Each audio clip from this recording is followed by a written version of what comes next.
if you didn't clear the RBI Grade B examination 2025 or the PFRDA examination 2025, then this video is for you all. Now, I know how it feels, guys.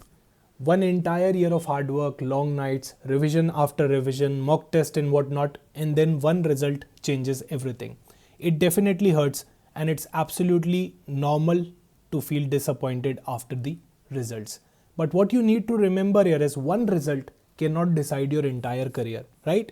One result can never decide your entire career. And there's a very famous quote by Mr. Harivansh Rai Bachchan, मन का हो तो अच्छा, ना हो तो और भी अच्छा. If things happen according to your wish, that's good. But if they don't happen as per your wish, that's even better. Why? Because if it is not happening according to your own wish, then it's happening because of some divine force, right? So now what will happen? I can say that there are certain ways in which you can approach the upcoming examination or the upcoming events of life. The very first thing, and most of the students that are doing, they stop preparing for the examination, they start overthinking, they take a long break, or maybe they lose momentum because of taking this long break, right? But my advice is don't do that. Instead, what you can do is you can convert your disappointment into discipline, right? Ultimately, आपको अभी काफ़ी सारे areas identify हो गए होंगे कि आप कहाँ पे लैग किए थे, राइट? आरबीआई के अंदर, पीएफआरडीए के अंदर, जो भी एग्जाम आपने दिया होगा, वहाँ पे आपको ये आइडेंटिफाई हो चुका होगा कि कौन से लैकिंग एरियाज हैं. Now what you can do is, अगर आप रेगुलेटरी बॉडीज के अंदर इन्हीं तरह के एग्जामिनेशन के अंदर कंटिन्यू करना चाहते हो, that's a personal choice, right? तो आप अपने डिसअपॉइंटमेंट को यहाँ डिसिप्लिन में कन्वर्ट कर सकते हो. You can focus on those weak areas and you can convert them into strong zone, right? That is a possibility. अगर आप सोच चुके हो कि सर मैं रेगुलेटरी एग्जाम्स नहीं देना चाहता, मैं कुछ और करना चाहता हूँ, तो डेफिनेटली आप वो भी कर सकते हो. बट अगर उन लोगों की मैं बात करूँ जो पर्टिकुलरली रेगुलेटरी बॉडी एग्जाम देना चाहते हैं, अगर आरबीआई नहीं सही तो कोई और सही, right? So what I can say is, as of now you are having in front of you the next exam cycle of RBI grade B 2026. अभी काफ़ी लोगों को यहाँ पे सुन के डिसअपॉइंटमेंट होगा कि सर क्या हमको वापस 2026 में अप्रोच करना पड़ेगा, अब वहाँ ग्रेड ए आएगा या ग्रेड बी आएगा, 2026 में नोटिफिकेशन आएगा कि नहीं आएगा. So I can tell you guys कि अभी तक ऐसी ग्रेड ए ग्रेड बी के लिए कोई भी ऑफिशियल इन्फॉर्मेशन नहीं है. आप भी रूमर्स को अभी इग्नोर कर सकते हो. टिल देन कोई आरबीआई डिटेल्ड एक्सप्लेनेशन इस पे देते हैं कि वो ग्रेड ए नोटिफिकेशन निकालने वाले, तब तक उसके बारे में आपको ओवरथिंक नहीं करना चाहिए, right? Coming to the fact कि 2026 के अंदर नोटिफिकेशन आएगा कि नहीं आएगा, तो डेफिनेटली आरबीआई हर साल रिक्रूट करता है एंड 2026 के अंदर भी रिक्रूटमेंट होंगे हर साल की तरह, right? What you can do is, अगर आपका आरबीआई ही टारगेट है, राइट, आप और कोई भी चीज़ नहीं लाना चाहते बीच में, आप बिल्कुल सिंगल फोकस्ड रहना चाहते हो, एक ही एग्जाम देना है सर मुझे, तो आप आरबीआई ग्रेड बी 2026 की प्रिपरेशन अभी से चालू कर सकते हो. Why? Because you have that in your mind कि क्या क्या आपके लैकिंग एरियाज हैं. उनके ऊपर अगर आपने वर्क कर लिया तो फेज़ 1 के अंदर जो आपके सब्जेक्ट्स हैं, आई थिंक कि आप आराम से प्रिपेयर कर पाएंगे 2026 के लिए, and that will be better, right? अभी मैं ये भी बोल सकता हूँ कि ये एग्जाम दे दो, वो एग्जाम दे दो, बट उससे क्या होने वाला है, और ज़्यादा नॉइस क्रिएट होने वाला है. फिर आपका टाइम चला जाएगा एंड एट द एंड आपके पास फिर वही 1-2 महीने बचेंगे प्रिपरेशन के लिए for 2026. Again it will create a problem, right? Target clear है, go for RBI grade B 2026. अगर आप क्लियर नहीं हो कि सर मैं तो ओपन टू ऑल हूँ, जो कि मोस्ट ऑफ द स्टूडेंट्स होते हैं, और मैं कहूँगा होना भी चाहिए, राइट? किसी एक चीज़ को पकड़ के हमेशा उसको करना कि नहीं मुझे यही चाहिए, ये नहीं तो और कुछ नहीं, ऐसा लाइफ में नहीं करना चाहिए जनरली, राइट? आपके पास दूसरी रेगुलेटरी बॉडीज़ के भी ऑप्शंस हैं जो कि इक्वली इंपॉर्टेंट रोल प्ले करती हैं हमारी कंट्री के अंदर, राइट? जैसे कि SEBI grade A, NABARD grade A examination and so on. So SEBI और नाबार्ड का भी बहुत ही बड़ा रोल रहता है हमारी इकोनॉमी के अंदर, राइट? आप इन रेगुलेटरी बॉडीज़ को भी एक्सप्लोर कर सकते हो. There is nothing wrong in exploring other options. There is no harm in exploring other options until and unless they are completely irrelevant, right? बिल्कुल irrelevant है आपकी डिग्री से या फिर आपकी प्रिपरेशन से, तो फिर वहाँ पे हमको रीथिंक करना चाहिए. बट आई फील कि सेबी और नाबार्ड आपके लिए रिलेटेड हो सकते हैं अगर आपने आरबीआई ग्रेड बी की प्रिपरेशन बहुत अच्छे से करी है तो. अच्छा, मैं कहूँगा आपको हमेशा ओपन टू ऑल रहना चाहिए, राइट? आपको अपॉर्चुनिटीज़ को रेस्ट्रिक्ट नहीं करना चाहिए कि नहीं मैं यही करूँगा, मैं वही करूँगा, राइट? पहले मैं भी ऐसा करता था मेरे स्टार्ट ऑफ द करियर में, but at the end of the day I feel like कि आपको हमेशा करियर अपॉर्चुनिटीज़ के लिए ओपन रहना चाहिए, राइट? जैसे एक चार्जर होता है, आपने एक सॉकेट में अपना चार्जर लगाया, वहाँ पे चार्ज नहीं हो रहा आपका फ़ोन, तो क्या करोगे? वहीं खड़े रहोगे क्या?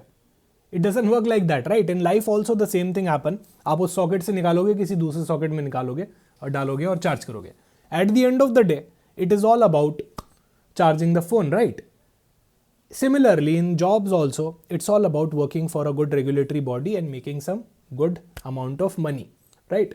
So they always, these things always go hand in hand कि आप अपना फ्यूचर सिक्योर कर पा रहे हो और आप एक रेप्यूटेड ऑर्गेनाइजेशन के साथ काम कर रहे हो। सो ऑब्वियसली आपके ऑप्शन सिर्फ लिमिटेड नहीं रहने चाहिए, है ना? सो डेफिनेटली यहाँ पे मैं बात करने वाला हूँ इन 3 एग्जाम्स के बारे में, RBI grade B 2026, SEBI grade A 2026 और NABARD grade A 2026. Right? So if you are preparing for your RBI examination, you are already somewhat prepared for your SEBI and NABARD examination also, क्योंकि कुछ part of the syllabus is overlapping, particularly your phase 2 part, है ना, of RBI grade B. So आपका syllabus यहाँ waste नहीं जाने वाला, आपका टाइम यहाँ वेस्ट नहीं जाना, आपका एनर्जी जो आपने लगाया था phase 1 phase 2 RBI के लिए वो भी यहाँ पे वेस्ट नहीं जाने वाला है. At the end of the day, this investment will help you come back. अब कंफ्यूजन ये आता है कि सर आरबीआई, सेबी या नाबार्ड. तो देखो आरबीआई अगर आपको चाहिए एडिक्वेट प्रिपरेशन टाइम, आपको लगता है कि मैंने मेरी मिस्टेक्स आइडेंटिफाई कर ली है, I don't want to go for SEBI, I don't want to go for NABARD, it's totally fair enough. You can start preparation, you can start preparing for your RBI grade B examination 2026 from right now, right? So आप यहाँ पे एकदम single focus के साथ आगे बढ़ पाओगे और आपको एडिक्वेट टाइम मिलेगा प्रिपरेशन करने का. तो उसमें there is no harm in adopting that approach. 2 और ऑप्शंस आते हैं आपके सामने अगर आप कुछ अपना सरफेस एरिया ऑफ लक बढ़ाना चाहते हैं तो, सेबी एंड नाबार्ड. इनमें से आपको कौन सा चूज करना चाहिए? This is one of the most common question which I am getting recently from so many students कि सर सेबी लें या नाबार्ड लें. तो it totally depends on your interest कि आपको क्या एक्साइट करता है लाइफ में, आपका क्या इंटरेस्ट है लाइफ में, आपको क्या करना है, राइट? वो मेरा कॉल नहीं होगा कि आपको क्या करना है, वो आपका कॉल होगा कि आपको क्या करना है. आपका इंटरेस्ट एरिया क्या है, whether you are interested in capital market, mutual funds regulation, stock market related regulation, दोनों ही रेगुलेटरी बॉडीज हैं. पहली चीज आपको ये समझनी पड़ेगी. स्टॉक मार्केट में इंटरेस्ट होना अलग चीज होती है और स्टॉक मार्केट के रेगुलेशंस के अंदर इंटरेस्ट होना बहुत अलग चीज होती है. जनरली ये चीज़ें मिसलीडिंग हो जाती है कभी कभी. मैंने बहुत बार देखा है स्टूडेंट्स को मिसलीड होते हुए इन चीज़ों से. सो अगर आपका रेगुलेटरी बॉडीज में इंटरेस्ट है, related to capital market, related to banking, related to financial markets, related to mutual funds, AIF, SIF, SIPs, कितने सारे इन्वेस्टमेंट प्रोडक्ट्स आजकल आ चुके हैं, राइट?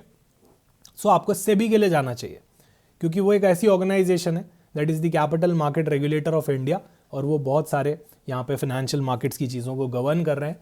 सो डेफिनेटली सेबी आपका इंटरेस्ट एरिया है अगर ये सारे फील्ड्स आपके लिए हैं तो.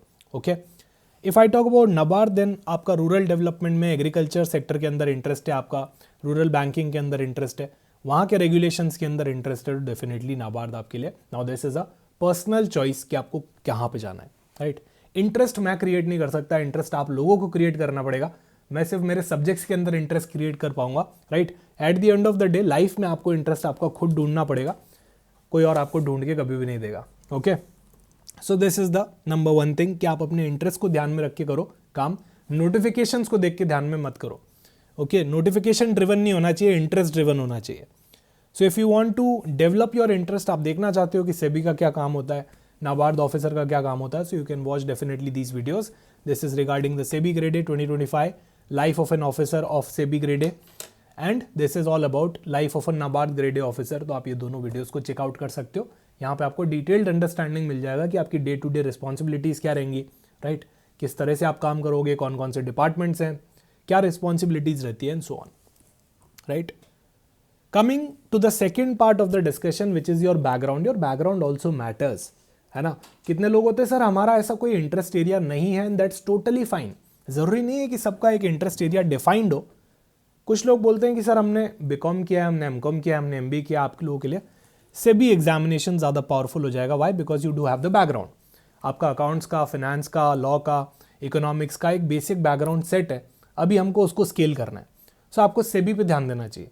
सर हम दोनों कर लें क्या? मेरे हिसाब से आपको फोकस्ड प्रिपरेशन करनी चाहिए, राइट? अनटिल एंड अनलेस आप बहुत ज़्यादा प्रिपेयर्ड हो चीज़ों को लेके तो आप दोनों के लिए जा सकते हो.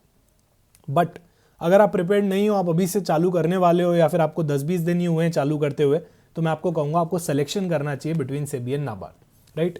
सो सेबी अगर आपका बैकग्राउंड है related to accounts, related to finance, related to commerce, right, company law, economics, management, इनसे रिलेट करता है आपका बैकग्राउंड, तो इससे भी आपके लिए बहुत ज़्यादा पावरफुल कॉम्बिनेशन हो जाएगा। वाई? बिकॉज फेज़ 1 फेज़ 2 के अंदर ये सारे सब्जेक्ट्स आने वाले हैं। सो डेफिनेटली वहाँ पे आपको एज मिलेगा। कोई जनरल डिग्री आपके पास, आप इंजीनियर हो, तो मेरे को लगता है कि यहाँ दोनों जगह आपको कोई खास एज नहीं मिलने वाला है। फिर आप अपना कॉल ले सकते हो कि आपका इंटरेस्ट क्या है, सेबी या नाबार्ड, राइट। आपको किस में मज़ा आता है, कि आपको फाइनेंस पढ़ने में मज़ा आता है, आपको रूरल डेवलपमेंट, एग्रीकल्चर पढ़ने में मज़ा आता है, आप अपना कॉल ले सकते हो वहाँ पे, है ना। कोई बिल्कुल जनरल डिग्री है, एग्रीकल्चर स्पेसिफिक डिग्री है, रूरल डेवलपमेंट रिलेटेड डिग्री है, तो ऑब्वियसली आपका नाबार्ड यहाँ पे स्कोप एनहांस करेगा, आपको बेटर मिलेगा, right. Coming to the time frame, अभी टाइम फ्रेम यहाँ बहुत इंपॉर्टेंट है। नाबार्ड का एग्जाम आपका दिसंबर में होने वाला है और सेबी का एग्जाम आपका जनवरी में होने वाला है। I am talking about the phase 1 examination. So obviously from the time element SEBI is giving you that advantage, SEBI is giving you that advantage. अगर आप नॉन कॉमर्स बैकग्राउंड से भी हो, सो अभी मुझे लगता है इतना टाइम है एक नॉन कॉमर्स स्टूडेंट के लिए कि वो अच्छे से अपने फेज़ 1 फेज़ 2 की प्रिपरेशन इस गिवन टाइम के अंदर कर सकता है। वो एक एज गेन कर सकता है, अपना लेवल मैच कर सकता है कॉमर्स लेवल के स्टूडेंट के साथ में। I am talking about the SEBI grade A examination, है ना। ऐसा नहीं कि वो बिल्कुल कोर कॉमर्स बैकग्राउंड का बन जाएगा and all, but I can say that I have seen so many students जो अभी क्लासेस में भी आ रहे हैं और इतने साल हो गए पढ़ाते पढ़ाते, तो आई हैव सीन कि काफ़ी सारे नॉन कॉमर्स स्टूडेंट्स जो हैं उनको कंफर्ट लेवल मिल जाता है अगर वो अच्छे से प्रिपरेशन करते हैं, अगर वो अच्छे से मेंटोरशिप लेते हैं तो। सो टाइम एलिमेंट के हिसाब से यहाँ सेबी के पास डेफिनेटली एक बहुत बड़ा एज होने वाला है ओवर नाबार्ड, राइट। उसके बाद एग्जाम पैटर्न की अगर मैं बात करूं तो again that depends on you guys कि आप डिस्क्रिप्टिव से कितना कंफर्टेबल हो। अगर आप डिस्क्रिप्टिव से कम कंफर्टेबल हो, सेबी के पास वापस एज आएगा। वाई? बिकॉज इसके अंदर सिर्फ इंग्लिश डिस्क्रिप्टिव रहने वाला है। इन नाबार्ड के अंदर आपके पास फेज़ 2 के अंदर इंग्लिश डिस्क्रिप्टिव और ईएसआई डिस्क्रिप्टिव दोनों आने वाले हैं, राइट। सो डेफिनेटली ये आपके पर्सनल चॉइस पे डिपेंड करता है, कितने लोग कंफर्टेबल नहीं होते फॉर डिस्क्रिप्टिव राइटिंग और कुछ लोग एमसीक्यू ज़्यादा प्रेफर करते हैं, तो then go with SEBI, right. So here we can see the exam pattern of SEBI. Paper 1 paper 2 है आपका फेज़ 1 के अंदर, राइट। पेपर 1 आपका नॉर्मल सा एग्जाम होने वाला है जहाँ पे quant, reasoning, English, general awareness, ये सारी चीज़ें पूछी जाएगी। अगर आपका आरबीआई फेज़ 1 का प्रिपरेशन ठीक ठाक भी था तो भी आप इसका पेपर 1 आराम से निकाल पाओगे, right. This won't be a trouble for you guys. अगर आप हाफ प्रिपेयर्ड भी थे आरबीआई फेज़ 1 के लिए तो भी आपको यहाँ पे बहुत बढ़िया एज मिलने वाला है, क्योंकि इसका लेवल आरबीआई फेज़ 1 के लेवल से काफ़ी कम आता है, particularly about phase 1, right, paper 1। Coming to paper 2, paper 2 के अंदर आपके पास सारे प्रोफेशनल सब्जेक्ट्स आ जाते हैं, जैसे अकाउंट्स हो गया, management, finance, companies act, costing, economics and so on. यही पेपर आपका वापस फेज़ 2 के अंदर भी पेपर 2 में सेम सब्जेक्ट्स आते हैं। इसकी वजह से आपको सेबी के अंदर एक कंपाउंडिंग इफेक्ट मिलता है। वही सब्जेक्ट्स हैं जो पहले आपको अच्छे से पढ़ने, कुछ टाइम बाद फेज़ 2 के अंदर आपको और अच्छे से और डिटेल्ड मैनर में पढ़ना है, राइट। सो ये हमारा फेज़ 2 का पैटर्न रहता है, जहाँ पे आपका इंग्लिश डिस्क्रिप्टिव रहेगा और आपका पेपर 2 रहेगा जो कि कंप्लीटली ऑब्जेक्टिव होगा, okay. This is for SEBI. अब आपका पर्सनल चॉइस है कि आपको कॉमर्स एंड अकाउंट्स, मैनेजमेंट के अंदर, फाइनेंस, कॉस्टिंग के अंदर इंटरेस्ट आता है कि नहीं। अच्छा, कुछ लोग होंगे जिनने आरबीआई की प्रिपरेशन फेज़ 2 की भी करी होगी, तो उनका फाइनेंस वाला पार्ट हो सकता है ज़्यादा स्ट्रांग हो, फाइनेंस एंड मैनेजमेंट। सो मैं कहूँगा कि अगेन सेबी आपको एज देगा, क्योंकि यहाँ फाइनेंस भी आ रहा है और आपका मैनेजमेंट पोर्शन भी आ रहा है। तो अगर आपने फेज़ 2 आरबीआई फेज़ 2 की प्रिपरेशन चालू कर दी थी, उसमें फाइनेंस और मैनेजमेंट अच्छे से पढ़ लिया था, वापस आप सेबी की तरफ टर्न हो सकते हो। अगर आपका ईएसआई ज़्यादा स्ट्रांग था, आप नाबार्ड की तरफ जा सकते हो, राइट।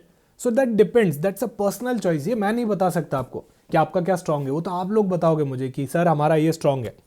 अगर आपका एफएम पार्ट जोरदार था आरबीआई में तो गो हेड विथ सेबी। अगर आपका ईएसआई पार्ट अच्छा था तो नाबार्ड आपको एज देने वाला है, राइट। उसी तरह से दूसरे सब्जेक्ट्स भी आते हैं, कॉस्टिंग आता है। कॉस्टिंग और इतने सारे प्रैक्टिकल सब्जेक्ट्स देख के नॉन कॉमर्स स्टूडेंट्स जो होते हैं वो थोड़ा सा कंसर्न हो जाते हैं कि सर इसमें न्यूमेरिकल्स आने वाले हैं। अरे भाई, costing is all about 50% theory, 50% practical.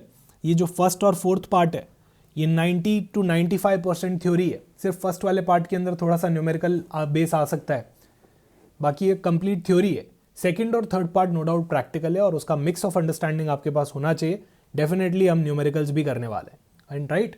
और मुझे ऐसा लगता है कि सेबी ने आपको जितना टाइम दिया, it is more than enough to practise all the relevant numericals plus building a good amount of base as well.